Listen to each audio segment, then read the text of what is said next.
kebiasaan orang Indonesia Nah, kalau baca buku kebiasaan. berarti gambarnya ya. Ya, betul. Oke, terus?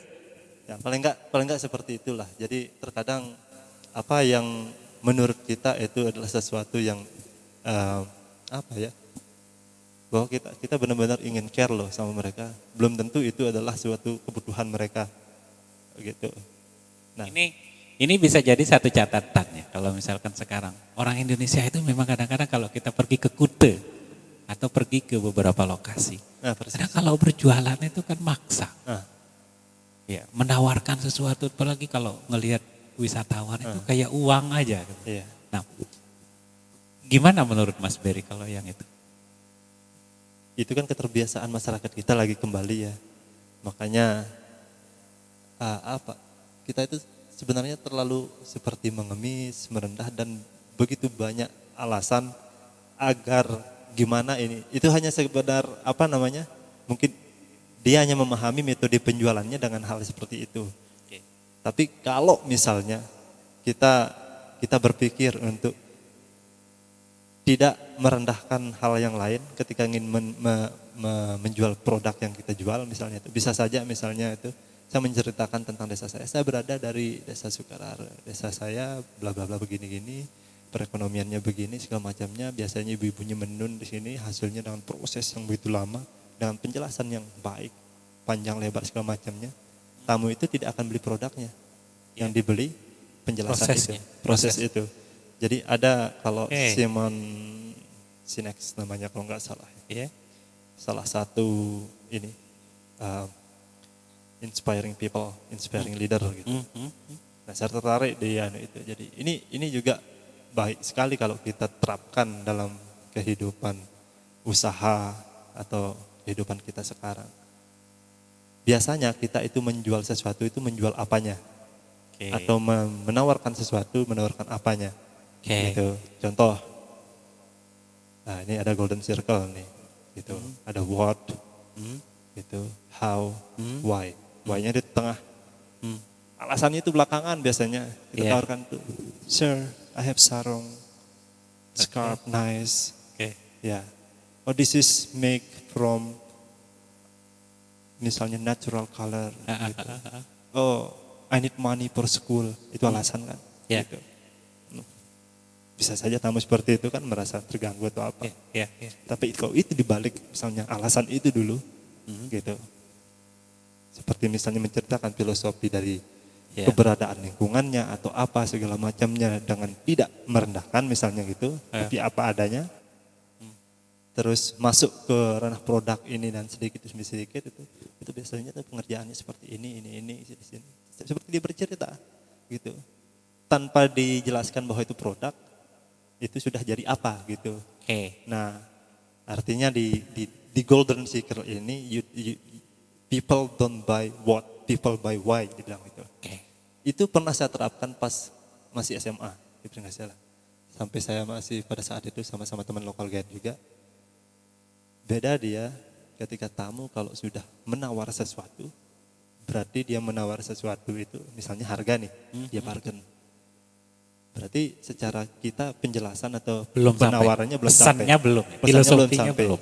Nah, ini selalu saya amati dan cermati sehingga saya menerapkan metode yang tadi itu. Oke. Nah, sehingga apa?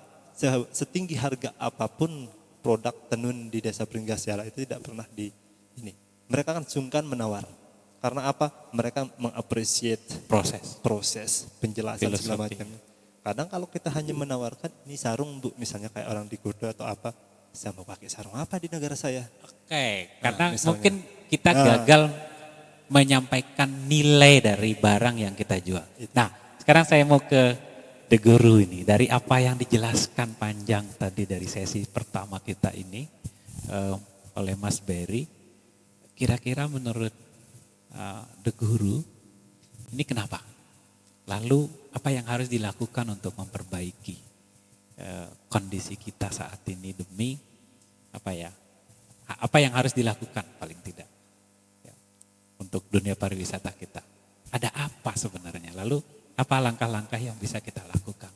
Menurut perspektif The Guru sebagai praktisi di pendidikan, lalu kemudian juga pernah berkecimpung juga beliau karena pernah menjadi guide juga. Iya, sehingga beliau the guru. Silakan Pak. Ya baik, jadi apa yang diceritakan tadi sebenarnya perjalanan secara natural ya, menjadi seorang pemandu wisata. Sekarang sebenarnya sudah ada pendidikannya khusus untuk itu. Kalau dulu kita kalau mau jadi guide kursus, sekarang ada kuliahnya untuk jadi pemandu wisata itu. Benar seperti apa yang disampaikan tadi bahwa kepentingan pemerintah sebenarnya untuk mensertifikasi guide itu adalah untuk melindungi kepentingan guide itu sendiri. Pertama, kalau tidak disertifikasi itu biasanya persaingan menjadi tidak sehat karena kalau tidak tergabung dalam asosiasi biasanya kita harga tentukan sendiri-sendiri seenaknya saja. Nah, jadi salah satu itu. Kemudian kedua, yang melindungi tamu juga supaya tidak diculik orang tanpa sengaja. Kemudian kalau proses, apa yang harus dilakukan pemerintah? Sebenarnya pemerintah sudah cukup banyak mencoba beberapa metode. Misalnya seperti untuk bahasa Inggris misalnya, itu dimulai dari kelas tinggi di sekolah dasar. Itu ada beberapa itu sudah diterapkan, tapi tetap saja seperti tadi. Kalau kurikulumnya itu lebih ditekankan, penilaiannya lebih ditekankan pada grammar, sedangkan keinginan kita adalah fungsional, maka itu tetap tidak nyambung gitu anehnya. Oleh karena itu ini memang membutuhkan metode penilaian yang berbeda.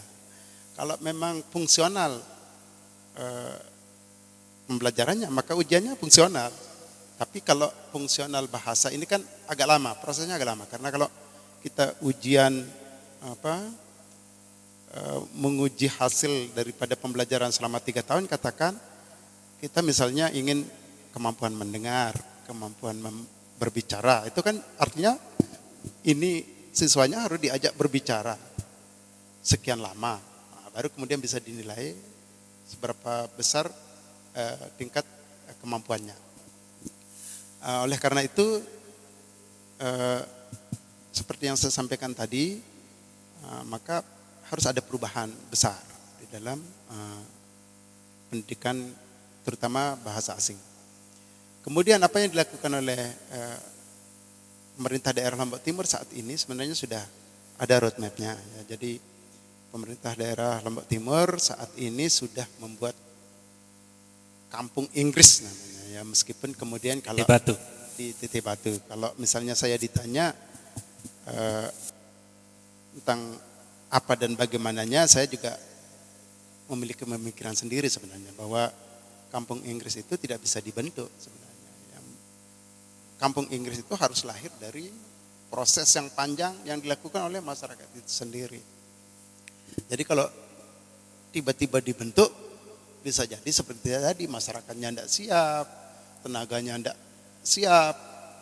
Akhirnya ketika itu kita mau jalankan, malah kemudian ada beban-beban lain yang seharusnya tidak dimasukkan dalam tidak dimasukkan dalam kurikulum itu. Ini yang maksud saya yang tadi yang disampaikan oleh The Guru itu sebenarnya selama ini kan kalau kita mau jujur ya, karena saya akademisi, saya ngelihatnya ada resource yang idealnya besar yang belum termaksimalkan secara baik.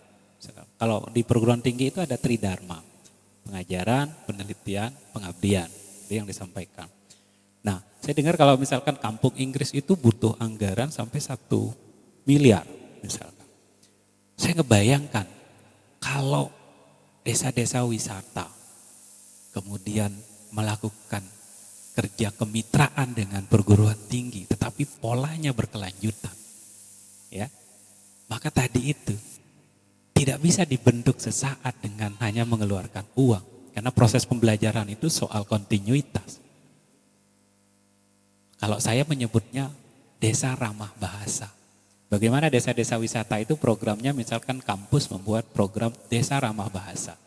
Di situ anak-anak mudanya belajar tentang bahasa Inggris sebagai fungsional, secara fungsional, ya percakapan. Bagaimana kayak tadi menciptakan ekosistem. Saya pikir juga akan menarik, kayak tadi itu.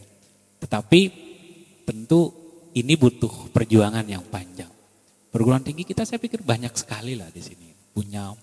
Ada puluhan bahkan hampir ratusan. Dengan jumlah mahasiswa yang tidak sedikit dan hampir rata-rata semua perguruan tinggi itu punya jurusan bahasa Inggris. Nah, ini menjadi PR kita lah kalau misalkan kita mau ke depan. Oke, saya ingin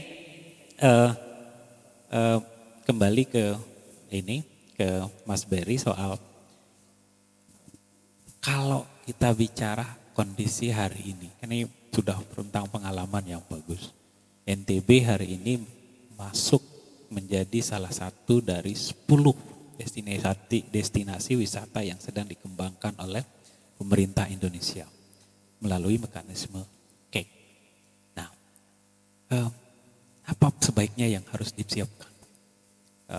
Pandangannya Mas Berry sebagai pelaku hari ini. Apakah kaitannya dengan masyarakat NTB untuk bisa mendapatkan banyak manfaat dari kebijakan ini? Apa yang sebaiknya harusnya dilakukan oleh masyarakat atau oleh pemerintah? Tentu saja mental, gitu. Artinya dari segi kesiapan. Jadi kalau memang NTB itu sudah menjadi kawasan ekonomi khusus ya, itu dari sebagai destinasi wisata. Terlebih adalah di Lombok Selatan tentang untuk kesiapan MotoGP, hal-hal seperti itu. Lebih-lebih SDM itu sangat penting sebenarnya. SDM ini akan terbentuk bukan sekedar dari masyarakatnya sendiri, cuman perlu juga sinergi dari pemerintah. Baik itu akademisi juga sangat penting sekali. Itu karena apa? Itu nanti secara kesiapan kita di masyarakat itu kita perlu guidance dari memang yang paham ketika kita benar-benar ingin mempersiapkan diri menghadapi begitu banyak wisata. Ini ekspektasi kita kan, namanya juga kita menyiapkan kawasannya sudah menjadi kawasan ekonomi khusus misalnya. Berarti kita juga benar-benar bersikap itu, pertama tentang bahasa, dari segi bahasa, tentang kesiapan dari setiap destinasinya juga gitu, daya pendukung segala macamnya. Yang hal-hal yang paling sangat vital untuk dipikirkan itu adalah bukan tentang NTB yang akan menjadi highlight sebagai representatif di Indonesia, bahwa satu-satunya nanti akan ada MotoGP sebagai sirkuit internasional misalnya gitu. Bukan semata-mata itu kalau menurut saya pribadi. Tapi justru ini adalah bisa kita ambil atau kita manfaatkan sebagai pengembangan dari sektor pariwisata kita dan ekonomi yang ada di NTB ini gitu. Kembali lagi ke kesiapan. Gitu. Daya dukung pemerintah atau ini kepada stakeholder atau segala macamnya itu sangat penting. Ketika masyarakat di kawasan wisata mampu mengemas sesuatu dengan baik, dengan kesiapan SDM yang baik, maka akan terjadi kesiapan kunjungan yang yang memiliki jangka lebih panjang, yang berkunjung di NTB atau khususnya di Lombok ini. Menurut Mas Berry, kalau misalkan kondisi kita hari ini, kan ini sudah di depan mata kita nih. Saya baca dari beberapa berita, update berita tentang perkembangan pembangunan sirkuit Mandalika. Sampai hari ini sudah sampai 85%. Artinya sudah tinggal sedikit lagi siap nih maksud saya. Kalau tidak ada COVID, mungkin sudah hampir pasti akhir tahun ini atau paling tidak tahun depan itu sudah. Kabarnya November sudah mulai SBK sih, ya, Superbike. Superbike. Nah, akhir tahun ini ya sudah tahun. tanda tangan kontrak. Maksud saya dari kondisi yang ada hari ini, apa tantangan kita yang paling besar, yang harus kita, seberapa siap kita dari sisi SDM, dari sisi masyarakat kita, infrastruktur, daya dukung kita. Dari segi kesiapan kita sudah siap sebenarnya, tinggal mematangkan lagi. Ya, tapi sebenarnya jauh dari kata siap itu jauh. Yap. Gitu. Artinya karena terutama ini kalau kembali lagi dari di beberapa daerah gitu. Artinya kita terbagi di Lombok Barat, Lombok Selatan atau apanya itu gitu. Nggak melulu hanya satu regensi, satu kabupaten yang harus siap gitu. Harus semua kita harus siap karena yang kita harapkan kan apalagi ini menaikkan sudah provinsi gitu. Gimana nanti kunjungan wisatawan ini tidak hanya mengunjungi MotoGP itu saja gitu. Ya. Rentetannya supaya misalnya jangan sampai kemudian datang event MotoGP kita Hanya itu. menjadi penyelenggara kegiatan saja tetapi gagal mengambil manfaatnya. itu dia. Nginepnya Nah, di nginepnya Bali lalu kemudian datang ke sini pulang malam, pulang sore ke Bali, nginepnya Betul. datang ke Bali, habis itu selama 8 hari dia di sana, cukup sehari atau 2 hari saja dia di Lombok, tetapi Betul. menggunakan seluruh perangkat infrastruktur pelaku pariwisata yang ada di Bali, Di Bali. bawa ke sini. Hanya buang sampah kalau bahasanya Libidi dulu. Baik berupa hanya lewat pihak agent ya. Iya, iya. Gitu. Artinya ya itu dia kita nggak ada manfaatnya artinya. Jadi contoh saja ketika misalnya setiap wilayah itu mampu mempersiapkan sesuatunya dengan matang, dengan daya dukung pemerintah, dinas provinsi atau segala macam dinas di separnya baik gitu. Artinya kita bisa saja mendampingi masyarakat begitu siap gitu. Contoh aja seperti ini, walaupun tamu berkunjung dari Bali, dia hanya datang untuk MotoGP gitu. Nah, tetapi ketika kemampuan promosi kita, ketika kita benar-benar siap di setiap kawasan ini, dari promosi segala macamnya itu kuat dan memiliki setiap konsep yang berbeda dan unik, maka orang itu akan tentunya dia memiliki ketertarikan untuk wah sekalian aja lah kita ke Lombok Timur, ternyata di Lombok Timur pedesaannya bagus. Itu kan harapan. Ini dia, maksud saya pertanyaan saya yang selanjutnya sebelum itu adalah sebagai kabupaten yang paling timur. Lombok Timur itu semuanya ada sebenarnya. Maksud saya gini, jumlah penduduknya paling banyak, angka kemiskinannya paling banyak, gitu kan. Secara wilayah juga punya potensi sebenarnya dan lokasinya kebetulan berdekatan dengan berdekatan. Tetapi sampai hari ini kalau kita mau komparasi dari 5 kabupaten, tahun 2017 yang lalu saya sama Supiandi itu sering berdiskusi, lalu kemudian menghitung perkembangan sektor pariwisata yang luar biasa pesat di zamannya TGB sebelum gempa, itu kan runningnya bagus sekali itu 2000 Ya. itu sampai ke angka 4 juta wisatawan naik terus gitu. Nah sampai gempa. Lalu COVID dan sampai hari ini masih tidur kita. Tapi pada saat itu kita coba hitung siapa penerima manfaat paling banyak dari perkembangan sektor pariwisata. Saat itu hasilnya pertama sektor hotel, perhotelan. Kedua pelaku penyedia jasa perjalanan.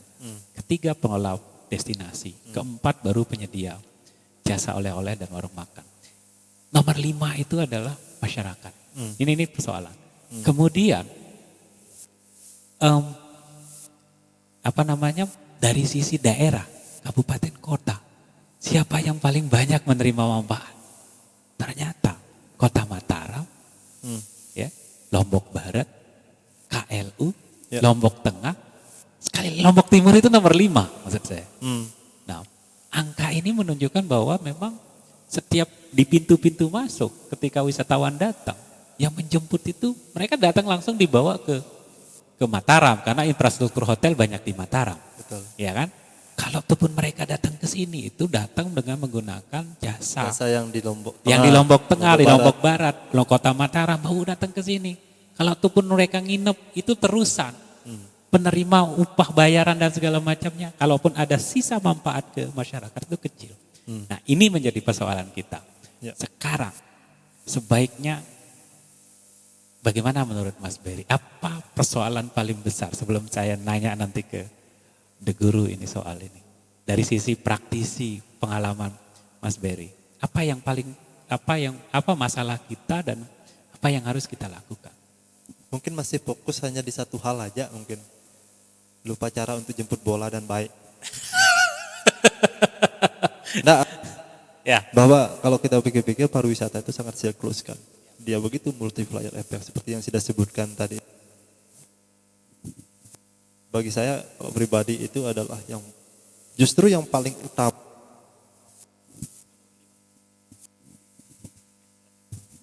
Yang utama itu adalah yang nomor 5 gitu. Kenapa? Jadi kalau kita berbicara siklus pariwisata itu gitu.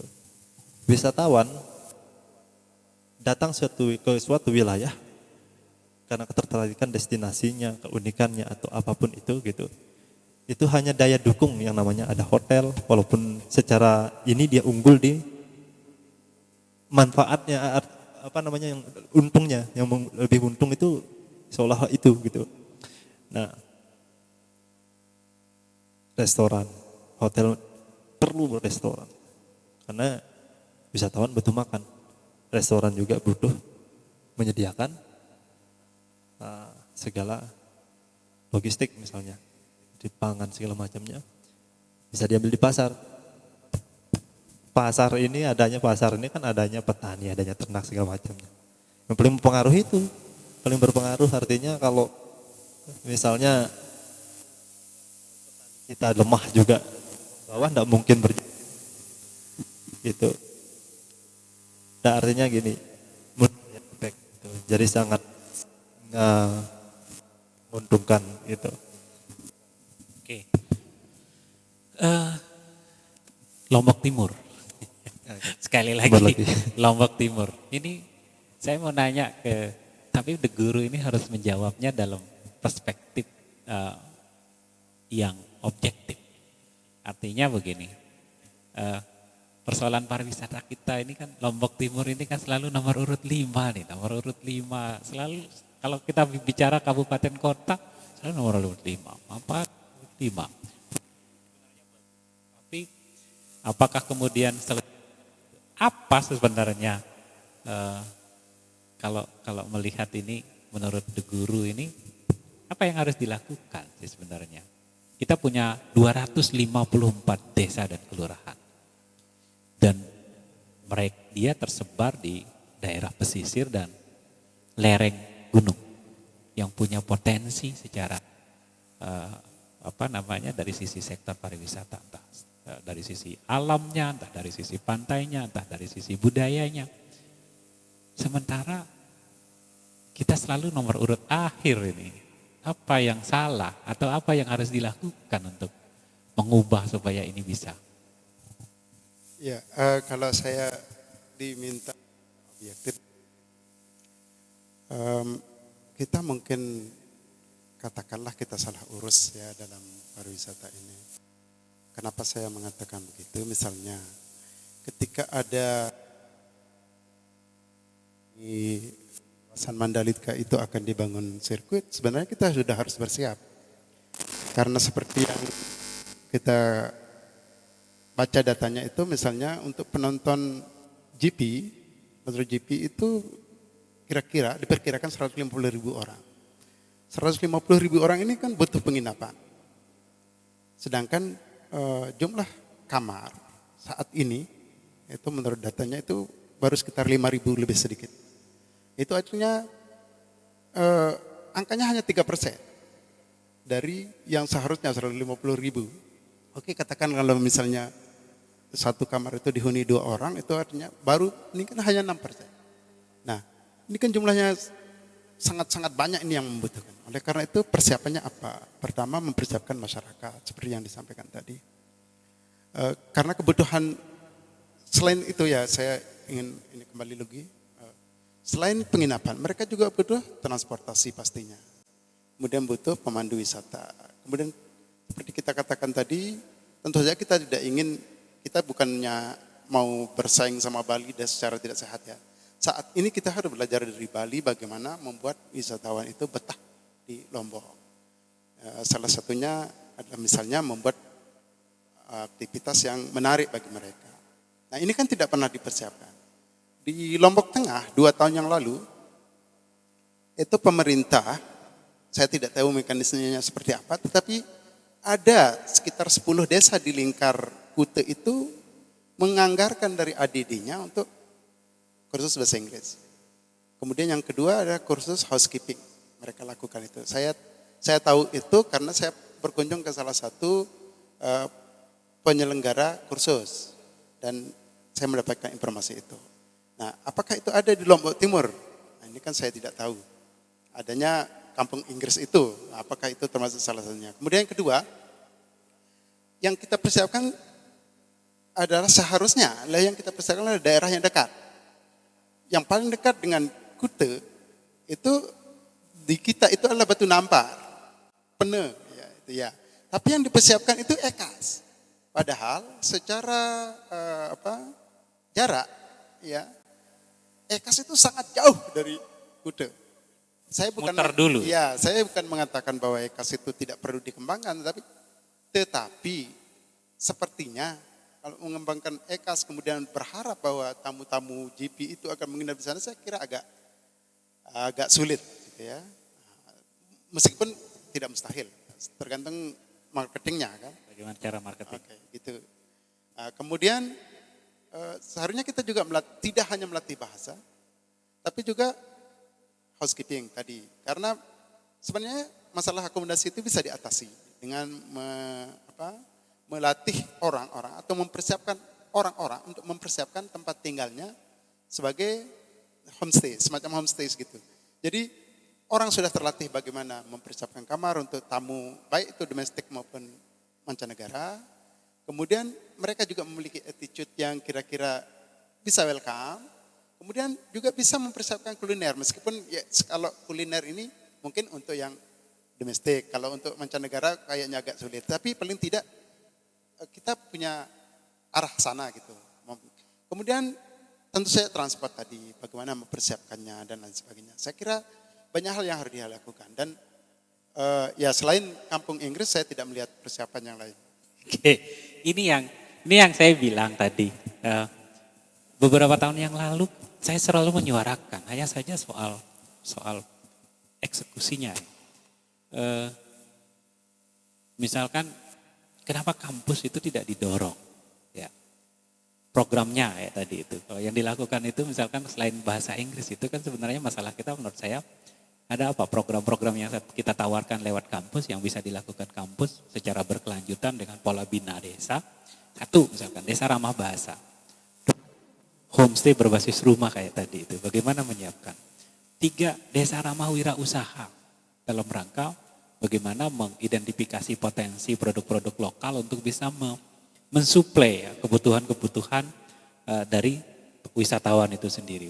Ya, kemudian yang ketiga, yang selanjutnya itu apa?